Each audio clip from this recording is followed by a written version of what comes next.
Loof roommate is physically linked to my water cup. I twist the cap and he groans. I take a sip and he licks his lips. But when I poured bubble tea into it and took a few hard pulls on the straw, he lunged at me and snatched the cup away. Don't suck. My cheap plastic water bottle hit the dorm floor and shattered. Great. My roommate, Sebastian, slid a drawer open and pulled out a cup. Here, take this. It was a glass tumbler. High quality stuff. It had these transparent purple lavender flowers swirling around the glass. The lid had a small, tight silicone hole tailored for a straw. It looked brand new. Pristine. I was honestly a little shook. Thanks, man. He avoided my eyes, turning his back to me to focus on his gaming rig. I carefully twisted the lid open. Immediately, a suppressed, low groan came from Sebastian's direction. I poured some warm water in and took a sip. Sebastian sucked in a sharp, jagged breath. His hand on the mechanical keyboard trembled, his fingers slipping off the keys. He licked his lips, looking like he was enduring some kind of torture or intense pleasure. His lips were thin, the Cupid's bow sharp like a knife. Looking at them made me want to bite them. Yeah, okay, I admit it. I'm into Sebastian. I swear to God, before I met him, I was the straightest guy in the state. After high school, my only plan was to get to college and bang a hot, bubbly cheerleader. But the moment I walked into this dorm and saw Sebastian,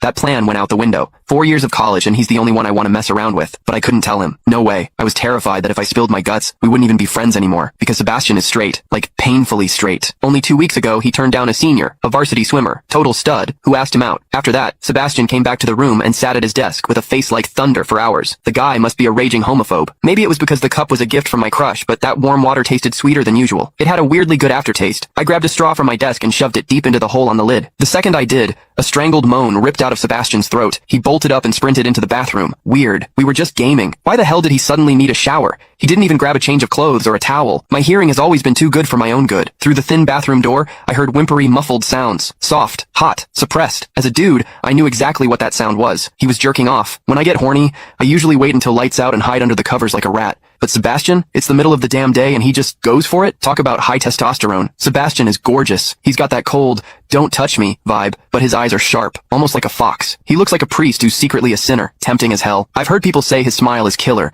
but I've never actually seen it. Sitting there, I couldn't help but picture what was happening behind that door. That aloof, icy face flushed with heat, his lean, muscular body, the veins popping on the back of his hand as he gripped himself. Does he keep that cold expression even when he's beating his meat? My thoughts were getting way too dirty. My face felt hot. After a long time, I heard a final, guttural grunt from the bathroom. The door clicked open, and Sebastian walked out. His face was bright red, a sheen of sweat glistening on his forehead. There was a visible tooth mark on his lower lip where he'd bitten down too hard. He walked straight to his wardrobe, grabbed fresh clothes, and went right back into the bathroom. Then the shower turned on. Okay, now he was actually cleaning up. The mental image of him panting in there made my throat dry. I grabbed the glass tumbler again, and chugged a few large gulps. The water in the bathroom stopped, then started again. It took him forever to come out. When he finally did, he looked at me with this weird, resentful glare. Strange. Was I imagining things? Sebastian sat back down to game, and I poured myself another refill. I wasn't really thirsty anymore, but I began chewing on the plastic straw out of habit. Click the link in my bio.